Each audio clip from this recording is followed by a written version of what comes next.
Ek wil jou vra dat waar jy staan, of jy nie net 'n kort danksegingsgebed kan doen, of net jou liefde verklaar teenoor die Here in jou eie manier.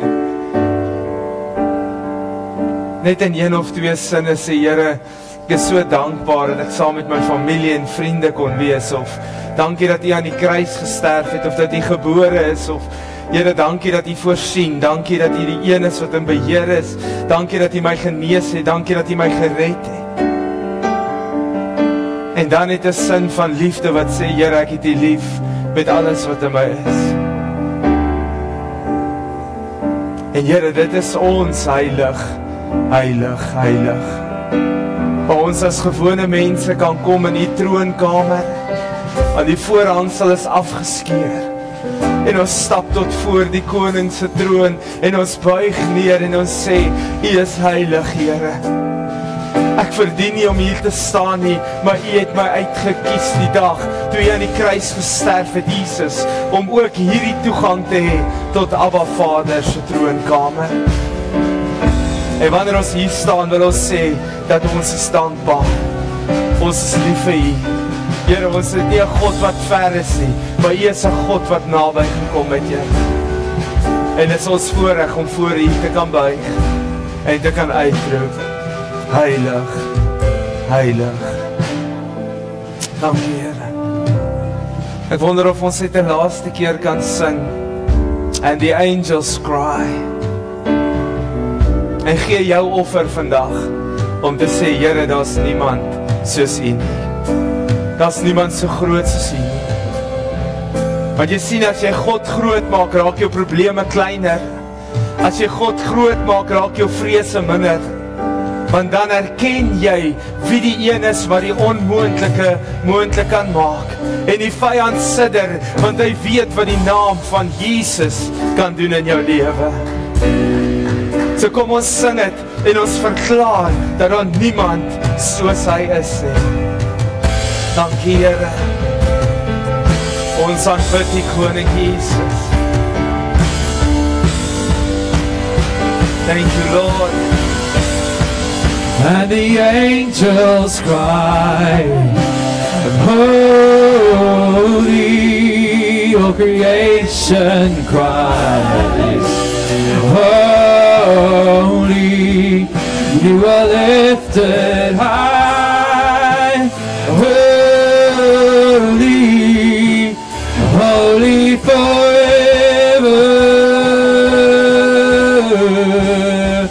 Hear your people sing, holy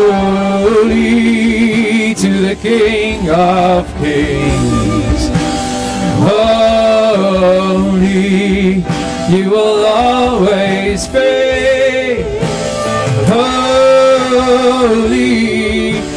holy forever.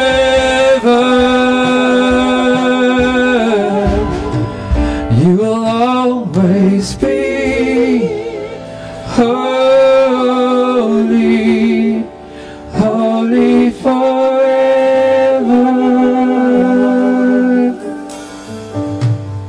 Thank you, Lord. Here, dankie dat ons U kan aanbid in gees en in waarheid. Here, U kyk verby hande, U luister verby 'n stem, en U sien harte wat gerig is op U vanmôre. En mag dit U verheerlik, elke hart in hierdie plek. En ons eer U daarvoor in Jesus naam. Amen en amen. Baie dankie. U kan net sitlik neem. Dankie Rian en die span wat ons weer so in die teenwoordigheid van die Here ingebring het. Ek wil nou vanmôre begin om te vra, hoe was julle Kersdag? Was dit lekker geweest? Oh ja, nee. Jo, julle is so ordentlik. Ek het nou maar hier in diep aanbidding by die verhoog opgekom. Anders het julle gesien hoe myne was. Ek het nou vir my swaar gesê, hulle is hierso van daar in Heidelberg. Ons inner child van 11 jaar oud, sy testosteroon het ingeskop en een wou iets beter as die ander een doen. Nadat die kinders gevra het, kan julle nog wawiele maak? En ons het een wawiel gemaak en toe doen ons 'n Arabiersprong. En ek was nog fyn. Maar vanmôre, toe ek nou na die skoen toe moet gaan, toe besef ek, waar's die rails vir die trappe? Hoe moet 'n mens hier bo kom? So ek hoop julle sin was beter, my hurt inner child het probeer kompeteer, en nou sit ek die res van die vakansie met 'n jip, soos Jakob sien. So ek hoop dit was vir julle ook goed gewees. Het is wonderlik om so saam met die familie en vriende te kan kuier. Het is lekker om almal weer te sien, en 'n ding van 'n familie is, jy tel net op waar dit was, en jy gaan net aan. En dit is al die eer aan die Here vir dit. So ons gaan nou vandag bietjie aan met die preek van Kersdag, want daar's iets wat in my hart roer oor hierdie seun, hierdie baba wat 'n prys betaal het. En ek staan hier, Rian, dankie dat jy so ingebid is oor jou liedere, want die liedere is presies dit waaroor ek wil preek, is dat hy het gekom om 'n prys te betaal. En wanneer ons dit sê, het ek eendag 'n baie goeie preek geluister oor die woorde, the shadow mission of Jesus was to be the Messiah without pain. En ek het eers verskriklik in my gees opgestaan teen dit, om te dink, wie het 'n shadow mission? Wie het 'n agteraf missie? Nie my God, nie my Jesus nie. En toe daai ou begin deel oor dat Jesus was bereid om die prys te betaal, maar hy het geweet hoe duur kos dit. En hy het nog in Getsemane probeer om weg te kom van daai pyn wat hy moes dra om die prys vir ons te betaal. As jy die preek gaan luister, dit is 'n verskriklike goeie preek. Ek sal dit bietjie soek en aanstuur vir die wat dit wil luister. Maar hulle bewys deur al die versoekinge wat in die woestyn was, dat van die begin af het die vyand 'n plan gehad om daai shadow mission van Jesus te vervul. Want in die woestyn bied hy vir hom goed aan. Hy bied vir hom die koninkryke aan. En Jesus weet, dit kan nie so maklik oorgegee word nie. Hy toets God, en hy toets sy posisie as God. En hy sê, maar wys dan vir my, of vra dan, verander dan, om daai bewys aan die wêreld te gee dat hy God is, sodat dit vir die Messias kan voel, dat hy het reeds die posisie ingeneem. En hy het heeltyd net geantwoord, dis nog nie die tyd nie, daar's 'n ander prys wat betaal moet word, sodat hierdie prys vir ons lewe betaal kan wees. So die offer was 'n shadow mission vir Jesus, om te sê, ek sal die Messias wees, maar ek hoop ek kan die pyn van dit omsingel. Julle sien, die Bybel van die kinders verwar ons. Want ons kry heeltyd hierdie mooi prentjie, die Katolieke Kerk het ons verwar, toe hulle begin het om mooi beelde van Jesus, en die mooi hangertjies met hom wat hang aan die kruis, met 'n mooi gevormde beeld voor te hou. Terwyl die woord sê, toe hy aan daai kruis gehang het, was hy onherkenbaar as mens. Die woord sê in die profetiese boeke, dat aan die kruis het hulle gewonder of dit 'n dier of 'n mens is. Die kinderbybel prentjie van die prys, mense, is nie die prys wat daai baba betaal het nie. Hy was geslaan, hy was gemartel gewees. Wie van julle het Passion of the Christ gekyk? Nou die dag loop ek en Aliana, en sy sê, gaan papa weer daai ander video wys in die kerk. Ek sê, watter video? Sy sê, want ek kan nie dit kyk nie. Die een waar Jesus so geslaan word. En julle, daai is maar 'n klein fraksie van wat die waarheid was. En ek kan onthou die eerste keer toe ek dit kyk, het ek amper geskreeu uit die banke uit. Dit was nog in De Notter gewees. In diensjaar wil ek skreeu en sê, hou op, hou op, hou op. Ek het opgestaan en ek het uitgeloop, want ek kon dit nie meer langer kyk nie. Julle weet waarvan ek praat. Vandag gaan ons aan om te sê, daai baba het predestined geweet hoe lyk daai prys. En ek gaan dit vanmôre vir julle bewys. Daar is soveel onsigbare oorlog wat plaasgevind het van die begin af, maar veral toe Jesus gebore was. Die boek Openbaring beskryf dit baie mooi, en ek lees uit hoofstuk 12 uit van vers 1 tot 5, wat 'n dramatiese beeld is van 'n vrou wat dan nou deur 'n draak aangeval word om die kind te verslind. Kom ons lees dit gou-gou. En 'n groot teken het in die hemel verskyn, 'n vrou wat met die son bekleed was, en die maan was onder haar voete, en op haar hoof 'n kroon van 12 sterre. En sy was swanger en het uitgeroep in haar wee en barensnood. En 'n ander teken het in die hemel verskyn, en daar was 'n groot vuurrooi draak met 7 koppe en 10 horings, en op sy koppe 7 krone, en sy stert het die derde van die sterre van die hemel meegesleep, en hulle het op die aarde en hulle op die aarde gegooi. En die draak het gestaan voor die vrou wat op die punt was om te baar, sodat hy haar kind sou verslind sodra sy gebaar het. En sy het 'n manlike kind gebaar wat al die nasies met 'n ysterscepter sou regeer, en haar kind is weggeruk na God en na sy troon toe. Nou, ek wens ek het tyd gehad. Julle weet ek preek nie graag uit die metaforiese boek van Openbaring nie, maar ek wens ek kon elke simboliek vir julle verduidelik.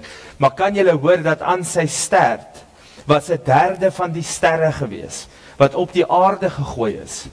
En dit is verteenwoordigend van die derde van die engele wat uit die hemel uitgewerp is, om saam met die duiwel nie te regeer op aarde nie. Moet nooit daai fout maak nie. As iemand ooit vir jou sê, maar hierdie aarde is die duiwel se koninkryk, dit is nie. Hy was nie hier aangestel nie, hy was gewerp. Hier in Openbaring skryf hulle ook, hulle is gegooi op die aarde. Nou sê julle gaga vir my, as jy iets neergooi, dan stel jy mos nie daai ding aan nie. Is ek reg? Die demone en die duiwel regeer nie op aarde nie, maar daar was heeltyd hierdie onsigbare plan wat Jesus se lewe bedreig het. En dit was van die begin af dat hy geregeer het die mensdom probeer vat, het in Jesus se hart in die shadow mission die Messias aangekondig, maar dat dit sonder pyn moontlik kan wees, en die versoekinge wat na sy kant gekom het, totdat dit op die plek gekom het, waar hy in die kruis hang, en hy sy lewe moet gee, en die vyand nog steeds aktief probeer, om hom uit daai plek uit te kry wat die prys betaal. So die duiwel het van die begin af probeer, om Jesus uit daai posisie uit te kry, vir een rede. En ek sê altyd vir mense, hoekom is die duiwel so bang dat ons in die hemel kom? Want hy weet hoe dit daar lyk. Hy weet hoe dit daar is. Tweede ding is, hy is so jaloers, want hy staan nie weer 'n kans om in daai hemel te wees, om God te aanbid nie. En hoor gou gemeente, ek sê hierdie uit my hart uit met baie liefde, julle gaan wens ek weer met vakansie, amper. Besef julle dat die duiwel was die engel wat God aanbid het. Hy gaan alles in sy vermoë doen om jou weg te hou van 'n plek van aanbidding. Weet jy hoekom? Want hy het nooit weer daai posisie nie. Kan julle dink hoe moet dit voel vir hom, wat sy bestaan was aanbidding vir God gewees? En ewe skielik het hy nie die reg om God te aanbid nie. En dan staan ons in die teenwoordigheid van God. En ons mis dit. En al wat die vyand doen is hy sê, wonderlik, julle mis dit. Julle mis dit. Hy wil julle net uit daai posisie uitkry, waar jy in aanbidding voor God staan. Want hy sal dit nooit weer hê nie. En ek sê weer, dit was sy samestelling. If you were created for something, and it's been taken away from you, dan sal jy alles in jou vermoë doen, of om dit terug te kry, of om ander mense weg te hou daarvan af. En dit is waarmee die duiwel besig is. Van die begin af was Jesus se lewe bedreig gewees. Die moordplan van Herodes, en julle moet verstaan, ons sit hier vandag, ons lees die Bybel en ons sê, Herodes het gehoor van die koning wat gebore is, en hy het gesê, laat al die seentjies uitwis, doodgemaak word, sodat daardie koning doodgemaak word. Onthou net, in daardie tyd sou Herodes dit nie aan die volk verkondig so nie. Hy sou mos nooit sê, iewers onder julle is die koning gebore, ons gaan almal se seentjies doodmaak om seker te maak hy is dood nie. Dis nie hoe 'n leier reageer nie. So hy begin met 'n redenasie of 'n narratief om te sê, kom ons maak al die seentjies dood, dis beter vir almal. Hoor julle hoe werk politiek in die land? Hulle gaan daai, amper sê ek sy naam, maar julle weet mos hy maak 'n afspraak met ons op die TV. Maar ons almal sit en luister. Kan julle onthou? Dan sê lockdown en nie lockdown nie. Ken julle daai ou? Wat die masker mos hier, né? Onthou julle die ouetjie? Ek het hom so jammer gekry. Ek's 'n leier, ek weet hoe dit moet voel as jy probeer. En die kamera rol en jy kry hom net nie op die deel wat moet toe wees nie. Ek het nog gesit en gesê, Here, is dit simbolies of profeties dat sy oë toe is? Ek het baie respek vir hom en ek dink hy's 'n baie goeie president op die stadium, maar hierdie is nie die plek waar ek dit bespreek nie. Maar 'n leier gaan nooit kom met die plan nie. So in daardie tyd het die volk gedink, dit is vir die goed daarvan. Dink gou julle, die Bybel is nie 'n kinderverhaal nie. Imagine gou al hierdie kleintjies wat hierso sit. Onder 3 jaar oud, en hulle kom klop aan jou deur en sê, ekskuus mevrou, dis vandag jou seentjie se tyd. Kom ons gaan net gou sy kop afkap. Letterlik. Hoe gee jy oor? Hoe stap jy weg? Want jy sien, die vyand begin om mense te verwar op 'n ander plek, want hy kom nooit met die volle waarheid nie. Hy kom nooit en sit dit voor jou en sê, dis die plan en dis hoekom ek dit doen nie. Want as hy vir jou gewys het met die eerste sigaret wat jy opgetel het, hoe jou longe gaan lyk wanneer jy longkanker het op die ouderdom van 60, 70, dan sê jy nooit dit opgetel het nie. Is ek reg? Hoe ek dan nou die dag kuier ek by 'n tannie wat rook en suurstof gelyk gebruik. Ek sê vir tannie, ek noem jou 'n atoom. Jy sal die twee verwar, dan sit net een ongelukkie. As die duiwel geweet het, terwyl hy daai versoeking voor jou sit en jy weet wat die eindresultaat is, dat jou huwelik gaan onder 'n pornografiese prentjie lê, dat jou huwelik gaan onder een WhatsApp boodskap wat emosioneel is lê, dat jy egskeiding gaan en jou kinders val uit mekaar uit, hulle verval. As die duiwel vir jou die volle prentjie gegee het, dan het jy nooit geval daarvoor nie. En hy werk so van die begin af. Herodes was nie die een wat die besluit geneem het nie. Dit was die vyand wat die moordplan opgebring het, sodat Jesus uitgewis kon word, as 'n klein babietjie, sodat hy daai prys nie betaal nie. God se beskerming was op Jesus van die begin af. Hy lei Josef om na Egipte toe te vlug. Skrif sê in Hosea 11 vers 1, toe Israel 'n kind was, het ek hom lief gehad, en ek het hom uit Egipte het ek my seun geroep. Jy sien, toe Jesus en Josef as 'n babietjie Egipte toe vlug om sy lewe te spaar, toe herhaal die verhaal van Israel. Dat hy weggevat word, en ons dink heeltyd die 40 jaar wat hulle gestraf was. Weet julle wat besef ek vanmôre toe ek dit weer deurlees? Dis die 40 jaar waar hulle beskerm was. Want was hulle op die plek om by God te hoor en op God te vertrou, om elke oorlog te wen? Nee. Hulle het God bevraagteken tot die laaste toe. Hy het hulle beskerm van hulle self, sodat daardie generasie uiteindelik uitgewis is. En hoe weet ons dit? Want elke persoon moes besny word, sodat hulle die beloofde land kon ingaan. Die vyand het 'n plan, maar ons God is groter, en hy beskerm. Hy hou jou weg en hy vat jou uit. Ek wil graag my eie storie vandag vertel. En ons gaan 'n uitnodiging aan die einde maak. Ek voel regtig so in my hart, ek het vir Gawie hulle gesê. Van babietjie tyd af. Ons is nie 'n Christelike huis gewees nie. O wee, ons was nie. Maar van die begin af was daar tekens van dat die vyand my probeer uitwis het. Van die begin af. Opgehou asemhaal vir niks.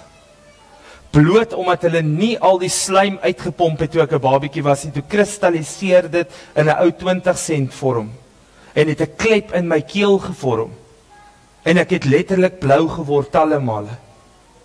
Hierdie ou wat hier staan is gesertifiseer as breindood omdat ek 'n suurstoftekort gehad het. En ek nooit normaal sou funksioneer nie. Daarna het ek uit die kar uitgeval op 'n hoofweg, wat my ma oor my kop gery het met 'n kar. Hier staan hy nog steeds.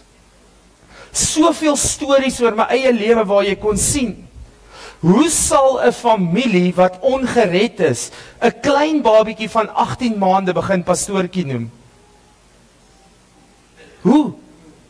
God beskerm as hy 'n plan oor jou lewe het. En hy gaan jou so hou. Hy het dit vir Jesus gedoen en hy doen dit vir jou.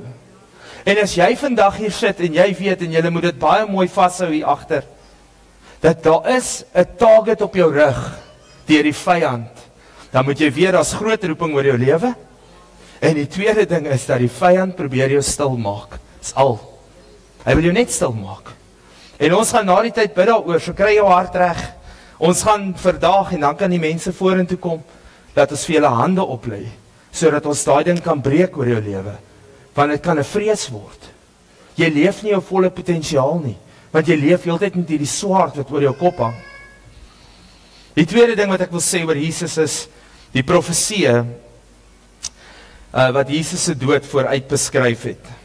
Psalm 22 vanaf vers 16 tot 19 beskryf dit baie goed, die kruisdood. Hy sê, my krag is verdroog soos 'n potskerf, en my tong kleef aan my verhemelte, en U lê my neer in die stof van die dood, want honde het my omsingel, 'n bende kwaaddoeners het my omring, hulle het my hande en my voete deurgrawe, al my beendere kan ek tel. Hulle kyk, hulle sien met welgevalle op my neer. Hulle verdeel my klere onder mekaar en werp die lot oor my gewaad. Hoor gou mense, die Bybel is die waarheid. En hoe weet ek dit? Hoe kan 'n psalmdigter die kruisdood beskryf wat eers jare en jare daarna plaasgevind het? Hoe is dit moontlik? Want daar is 'n God wat voorberei en sê, hier kom iets, en ek gaan dit beskerm en ek gaan dit lei. En hy beskryf daai kruisdood akkuraat, 'n psalmdigter, jare voordat die kruis plaasvind. Want dit het nie met hulle gebeur nie. Dit was 'n beskrywing gewees van Jesus wat gespot gaan word, wat deurboor gaan word. Die volgende een is Sagaria 12 vers 10. Maar oor die huis van Dawid en oor die inwoners van Jerusalem sal ek uitgee die gees van genade en smeking, en hulle sal opsien na my vir wie hulle deurboor het, en hulle sal oor hom 'n rou klaag soos 'n mens rou klaag oor 'n enigste seun, en bitterlik oor hom ween soos 'n mens wat bitterlik ween oor 'n eersgeborene kind. Profeties word sy dood uitgeroep. Die derde ene wat ek graag wil verwys na, ek het reeds verwys na Jesaja 53. Daniël 9 vers 26. As jy ooit gedink het die Bybel is nie die waarheid nie. Hy sê, en na die 62 sevetalle sal 'n gesalfde uitgeroei word, maar sonder iets vir hom, en die volk van 'n vors wat sal kom, sal die stad en die heiligdom verwoes, maar sy einde sal met 'n oorstroming wees, en tot die einde toe sal dit oorlog wees, vasbeslote verwoestings. Nou kom ek verduidelik gou vir julle 62 sevetalle. 'n Sewetal was die woord week in Hebreëus, maar dit het nie 'n week voorgestel nie, dit het 7 jaar voorgestel. Wanneer hulle dit sê, word daar 'n berekening gedoen van die eerste 7 sewendes wat 49 jaar was, plus die 62 ander sewendes wat 434 jaar was, en dit kom op 'n totaal van 483 jaar. As jy 483 jaar vat en jy trek af Esra 7 se 457 voor Christus, dan kom jy uit op 27 na Christus. En dit was die ouderdom waarop Jesus gedoop was en sy bediening begin het. Is dit nie amazing nie? Ek weet die Miana sê mos sy het nie wiskunde gelos nie, wiskunde het haar gelos, ek kan sien. Julle, die kinders vandag noem het G, ons het dit kameeltjie wiskunde genoem, en dan is daar nou die mense wat standaard graad ken of glad nie wiskunde nie, nê. Hulle sê by die hoërskool, jy vat die pretpakket, dit beteken jy het nie wiskunde nie. Maar as jy daai somme maak, hoe is dit moontlik dat dit so akkuraat is? Op 27 na Christus, wanneer Jesus gedoop word en in sy posisie, sy bediening release word, was die profetiese woord, want as jy die som gaan maak, wat nou my moontlik gaan bel in die week, die jaar 0 word afgetrek as 1 jaar, want daar is nie 'n jaar 0 nie. So dis hoekom die som op 27 uitkom.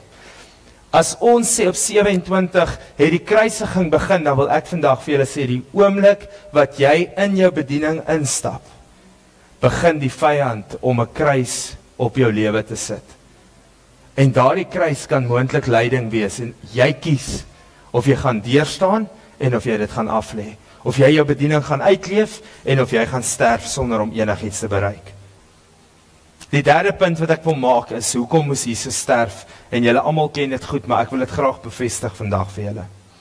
Die eerste is dat daar versoening moes kom tussen God en mens. Daai verhouding moes herstel. En ek wil dit graag huis toe bring. Hierdie tyd oor Kerstyd sal ek vir jou vertel van versoening. Van die persoon wat jy moet bel, met wie jy 'n jaar laas gepraat het. Die persoon wat kom kuier, wat almal bietjie angstig is. Kyk, ons familie vat almal urban op. Weet, as ons 2 dae by mekaar is. Die eerste dag loop mooi. Jong, maar die tweede dag, as hulle opstaan, dis nou babbelas en versierde verhoudinge so saam. Jy, party begin vroeg drink, die ander het maar pilletjies wat skit in 'n bakkie. Net om te cope. Versoening gaan oor 2 mense wat weer by mekaar uitkom. Sonder hierdie kruisdood het ons geen kans gestaan nie, heidene, om ooit by God uit te kom nie. Dan was dit net vir die Jode. En hulle het hom verwerp en sou ook nie die kans kry om 'n tweede geleentheid te kry wanneer God kom deur Jesus Christus aarde toe nie. As jy weet, dan weet jy wat ek nou gesê het. Die Jode kry 'n tweede kans en ons kry 'n kans om in 'n verhouding met die Here te staan. Skrifgedeelte in Romeine 3 vers 25, ek gaan nie alles lees nie, maar die een gedeelte sê, in sy bloed is daar versoening deur die geloof. Die tweede een is die oorwinning. En dit was so mooi, Rian, toe julle daardie lied gesing het, en ons sing daar, Jesus is die oorwinning, en ons kan daai oorwinning leef. Na Kersdag se preek toe besef ek weer eens, julle, ons wil werk na oorwinning toe. Oorwinning is die posisie in Christus. Jy kan nie oorwinning kom na dit toe nie, want dan sit in jou eie krag. Al wat ek bid vir 2026 is, dat elkeen wat hier sit, letterlik net in daai bediening sal inbeweeg van oorwinning. Dit is 'n posisie wat vir jou gegee word. Jy hoef nie te wag daarvoor nie, jy hoef nie te werk daarvoor nie, jy hoef nie soontoe te gaan oor 3 of 4 of 5 jaar of 30 of 40 jaar nie. Jy hoef nie eers sonde af te lê nie, want die oomblik wat jy in daai posisie inkom, val daai goed af. Hoor julle? Verslawings val wanneer jy in die posisie inbeweeg van oorwinning. Tot dan toe is die vader van die leuns jou God. Want jy glo al die leuns wat die duiwel vir jou bring. And he captures your mind, dat jy nie vry kan wees met dit wat God vir jou beplan het. Beweeg in die oorwinning in. Moenie dit gaan soek nie. Neem die posisie in Christus in. Daai skrifgedeelte is in Hebreërs 2 vers 14, en dan die laaste ene is vir herstel van die mens, 2 Korintiërs 5 vers 21. Die skrif sê, want hy het hom wat geen sonde geken het, die sonde vir ons gemaak, sodat ons kan word geregtigheid van God in hom. Sê iets wat jy aanleer, geregtigheid is dit wat reg is. Die Jode het die fout gemaak om te sê, ons wil doen wat reg is. Jy moet wees in God, sodat jy reg is. Okay, het julle, ek weet nie, het julle hom? Okay, ek gaan net daar los. Goed. Ek wil afsluit. Wanneer ons gaan na die krib toe, is daar persente wat gebring word. Een van hulle was mirre. Mirre is die speserye wat gebruik word vir 'n begrafnis. Kan julle dink dat by jou kind se geboorte bring hulle al 'n kus om reg te maak vir daai seun of dogter se dood? Ek het nou die dag te kyk 'n video van 'n vrou wat haar eie kus bestel het. En sy wil hom toe wrap en die bure het haar toe nou aangekla en sy moes toe die kus verwyder. Imagine. Besef julle ook dat die koningin van Engeland het 30 jaar voor haar dood die loodkus laat maak. waarin sy lê. Mag die Here my bewaar dat ek nie my kus gaan uitkies terwyl ek nog leef nie. Is ek reg? Daai mirre word aangedra. Dis 'n erkenning van hierdie seun gaan met sy lewe betaal, die speserye nodig om hom voor te berei. Goud en wierook, goud vir 'n koning, wierook vir 'n priester, wat aankondig dat hy die priester koning is in ons lewe. En die laaste skrifgedeelte wat ek wil lees is Filippense 2 vers 6 tot 11, wat Jesus se grootste oorwinning vir ons aankondig. Hy sê hy wat in die gestalte van God was, het dit geen roof geag om aan God gelyk te wees nie, maar het homself ontledig deur die gestalte van 'n diensknegt aan te neem en aan die mens gelyk te word. En in gedaante gevind as 'n mens, het hy homself verneder deur gehoorsaam te word tot die dood toe. Ja, die dood van die kruis. En daarom het God hom ook uitermate verhoog en hom 'n naam gegee bo elke ander naam. Hierdie was nie voor die tyd aan hom gesirkuleer nie. Hoeveel keer het jy vanmôre gesing? Hy is die naam bo elke naam. Die Here wil iets sê vanmôre vir elkeen van ons. Hy is uitermate verhoog en 'n naam gegee bo elke naam, sodat in die naam van Jesus sou buig elke knie van die wat in die hemel en die wat op aarde en die wat onder die aarde is, en elke tong sou bely dat Jesus Christus die Here is, tot heerlikheid van God die Vader. Vanmôre hier sou staan, en dit was die woord wat die Here op my hart gelê het vir elkeen van u. Hierdie kind was bewaar tot die einde toe om sy roeping uit te leef. En die Here het baie duidelik my wakker gemaak en gesê, hier is mense wat duidelik voel dat daar 'n target op hulle rug is. Dis van finansies, siekte, verhoudinge, werk. Dit voel net asof goed nie uitwerk nie. Want jy sê heeltyd, as ek in daai posisie kom, gaan ek begin doen wat die Here my geroep het voor. En die duiwel hou jou besig met alles anders. En vanmôre wil ons jou bedien, want Steven Furtick het 'n baie mooi ding gesê, 28 Desember laas jaar. Hy sê, God ken die hoe, hy ken die waar, hy ken die wie, en hy ken die wanneer. Jy moet net oorgee, sodat hy jou lewe kan bestuur vir die regte ding op die regte tyd. Amen. So ek gaan vra, Rian, as julle as span kan opkom asseblief. Ek wil nie die diens afsluit. Ons gaan terug soos toe ons net een diens gehad het. Jy kan bly sit. Die bidspan gaan vir my vorentoe kom, hulle gaan hier voor beskikbaar wees. Hulle wil graag saam met jou bid. Jy kan vir jou gaan koffie kry, jy kan terugkom vir bediening. Maar kom ons sluit af in die teenwoordigheid van hierdie kind, wat sy lewe kom gee het, sodat ons 'n kans kan staan om ons eie roeping uit te kan leef op hierdie aarde. Kom ons sit so, dan bid ons saam. Aba Vader, wanneer ons voor die troon kom, dan besef ons, die dag toe Jesus op hierdie aarde gebore was, het u self, Aba Vader, geweet, waarheen u kind stuur, u enige gebore. Nêrens verstaan ons dat dit vir u lekker was om u seun aan daai kruis te sien hang. Here, as ons voel om te skree na 'n televisieskerm toe, hou op, hou op. Hoeveel te meer 'n pa wat sy seun sien ly vir 'n volk wat hulle rug op u gedraai het.